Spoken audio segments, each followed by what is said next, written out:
Hello and welcome to today's video. Today we will be talking about ICE and the 26-year-old they shot in Biddeford, Maine. So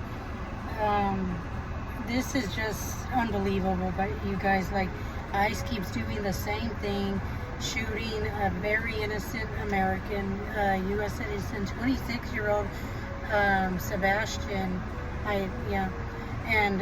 But anyways, and it's just, it's really something. We as a people, I cannot stress this enough, we need to stop. Like the other day, for example, Trump, he gave a speech, and this will be in the next video. He gave a speech about election security, and one of the YouTubers I watch, Tabitha Speaks Politics, she said it best when she said that the only one that she really knows trying to rig our elections is Donald Trump himself, and he has been going back to 2020 for I don't know how long. That's what he's basing this election security off of. So apparently only the 2020 election and these midterms will be rigged, because 2024 was fine because, well, he won. No, excuse me, just because you don't win doesn't mean the midterms are rigged. But anyway, back to ICE about killing this 26-year-old. It was very awful, and it happened just a week ago today, on January 13th, in the morning, just like the Houston man one. It happened in the morning time. And anyways, so it again, and just like the Houston man, they claimed that he was not the initial target. Okay, well, whatever. Apparently he wasn't the initial target. That's very good to know. But and anyway, so they shot him, and they shot him in front of his wife and 3-year-old daughter. The 3-year-old daughter was in the back seat, mind you. Child endangerment, I should also be found guilty for child endangerment. There was a 3-year-old in the back of that car, so they shot at it, and and then they shot him in the head, this young 26-year-old. And in the video you can see the car, the video right here, you can see the car going round and round, and that's more than likely when they shot him in the head. It was said that his last words were, "I tried to stop." Then there it is, this quote, "I tried to stop." So it's just, guys, Trump, all I can say is he makes no sense at all. He claimed that replacing Kristi Noem with Markwayne Mullin would help things, and honestly, I don't see any difference. I see the same stupidities happening over and over again, and over again, and over again, and over again, and over again, and nothing happens. The only difference between Markwayne Mullin and Kristi Noem is that one is a man, one is a woman. That's it. But other than that, it's the same thing. And the funny thing of Trump is, instead of correcting stuff, he wants to rig elections. He wants to tell us who we are and how we should live our lives. No. You can't even live your life right, mister. You're not going to tell... I can't speak for others, but I'll speak for myself. You're not going to tell me how to live. That's for sure. You're not.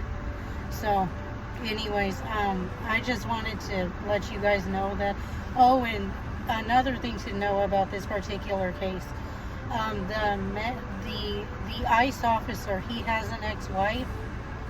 They talked to his ex-wife, and his ex-wife said, I saw the video from the other day, she basically said that why they let him have a job at ICE and gave him a badge and gun is beyond her, because he is known to have a violent history and she said he's had a violent history with herself and their young daughter that they had together. So that's another thing. The family of the ICE officer who shot this 26-year-old is saying that he's known to have a violent history. So bravo, Trump and ICE. You're hiring killers. That's what you're doing. You're hiring killers. Keep it up. That's what you're doing. You're hiring killers. And so here's the video of her talking right here. David, back in November, brought up that he had accepted a job with ICE. I thought that it was just a delusional thing because I'm used to him talking crazy, so to speak. So I said, yeah, sure you are, buddy, you know. I didn't realize that he was actually working for ICE until yesterday, and I was completely shocked because I'm like, how do you keep getting into these jobs where you're around guns all the time? I asked him what was going on. He told me that I don't need to be answering questions for anybody, that all I needed to know was that it was a justified shooting and that he did do it. And he claimed that this man had tried to run him over. And I said, I don't see that in anything, and I've watched it from all angles. All I seen is how the car was going in circle after the fact. And then he's like, well, I need you to lie about my character because this is how, like, this is what it comes down to, is my character. I don't want you talking about any of the abuse in our relationship. Like, this is literally about me, actually. I told him that I was not going to lie for him, that I've waited years to speak my truth. I've been silenced long enough, and now I need to come out with everything because a man lost his life. So it was abuse, not only to me, but to our daughter. And even being divorced from him, I've dealt with harassing phone calls, threats of him wanting to kill me. I believe that this man was murdered. I believe that David's mental health played a part in what happened. I think what happened was he was standing there during that operation, had a PTSD moment, and hit fight or flight mode.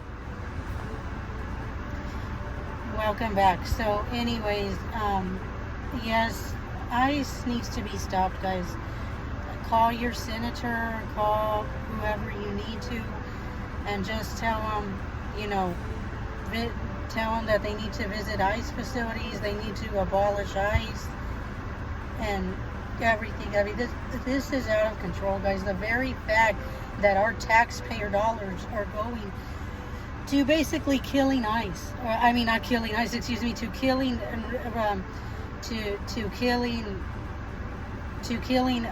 innocent American citizens and even innocent immigrants. We need to put a stop to this. That's all I have for today. If you like this video, give it a thumbs up, like and subscribe, and see you in the next one. Bye.